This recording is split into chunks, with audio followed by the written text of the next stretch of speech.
নমস্কার বন্ধুরা, আপনারা দেখছেন শুভমিতার কিচেন। নতুনভাবে নতুন স্বাদে আজ দেখাবো চিকেন স্টিম মোমো। ঘরোয়া পদ্ধতিতে চিকেন মোমো কিভাবে স্টিম করা যায় সেটা আজ করে দেখাবো।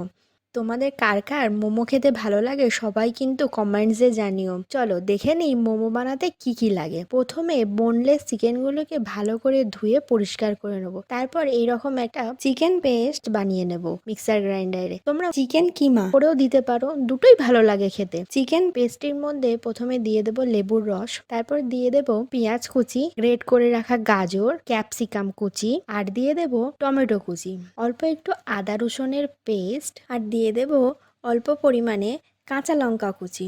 যেহেতু আমার ছেলে খাবে তাই কাঁচা লঙ্কা কুচিটা কমে দিলাম। আর দিয়ে দেব ধনেপাতা কুচি, স্বাদ মতো লবণ, অল্প একটু স্বাদের ব্যালেন্সের জন্য সামান্য পরিমাণ দিয়ে দেব চিনি, আর অল্প একটু দিয়ে দেব হলুদ গুঁড়ো এবং কাশ্মীরি লঙ্কার গুঁড়ো। এটা অপশনাল, তোমরা দিতেও পারো নাও দিতে পারো। আর বন্ধুরা যারা যারা আমার চ্যানেলটাকে এখনো সাবস্ক্রাইব করোনি প্লিজ সাবস্ক্রাইব করে দিও। আর দিয়ে দেবো এদিকে একটু সয়া সস, অল্প একটু টমেটো সস অ্যাড করে নেবো এবং অল্প পরিমাণে দিয়ে দেব গোলমরিচের গুঁড়ো। যে যেমন ঝাল খাও সেই অনুযায়ী দিয়ে দেবে। দিয়ে সমস্ত কিছু একসঙ্গে ভালোভাবে মিক্স করে নেবো, নিয়ে রেখে দেবো আধা ঘন্টার জন্য স্ট্যান্ডিংয়ে। তোমরা এতে সবজিগুলো অ্যাড করতেও পারো নাও করতে পারো। চিকেন মোমোতে শুধু চিকেন, আদা রসুনের পেস্ট এবং কাঁচা লঙ্কা কুচি, পেঁয়াজ কুচি দিয়েও বানাতে পারো। যেহেতু আমার ছেলেকে সবজি খাওয়াতে পারি না তাই এর সঙ্গে একটু সবজি অ্যাড করে নিলাম। এতে কিন্তু খেতে ভালোই হয়, তোমরা সবাই খেয়ে দেখো। এদিকে মোমোটা বানানোর জন্য যে রুটিটা বানাবো সেটার জন্য প্রথমে দিয়ে দেবো একটু ময়দা ও অল্প একটু লবণ দিয়ে জল দিয়ে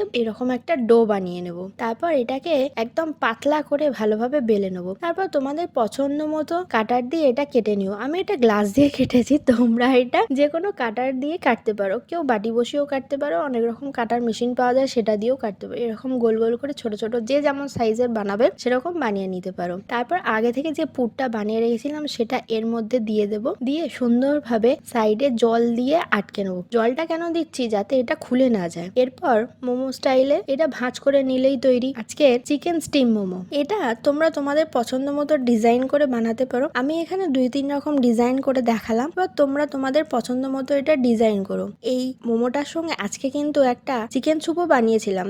সেই চিকেন স্যুপের রেসিপিটা অন্য কোনো দিন করে দেখাবো। গরম গরম চিকেন স্যুপের সঙ্গে স্টিম মোমোটা খেতে কিন্তু দারুণ লাগে। তোমরা কিন্তু জানিও কার কার এই স্টিম মোমো খেতে ভালো লাগে। এরপর এই মোমোগুলি পুর ভরা হয়ে গেলে এইরকম একটি জল বসিয়ে ছাঁকনির উপরে এই মোমোগুলি দিয়ে স্টিমে বসিয়ে নিলেই তৈরি চিকেন স্টিম মোমো। আমি এই চিকেন স্টিম মোমোটি ধনেপাতার চাটনি ও টমেটো সস এবং চিকেন স্যুপ দিয়ে সার্ভ করেছিলাম। তোমরা বাড়িতে বানিয়ে জানিও কিন্তু এটা কেমন লাগলো। আজকের মতো টাটা।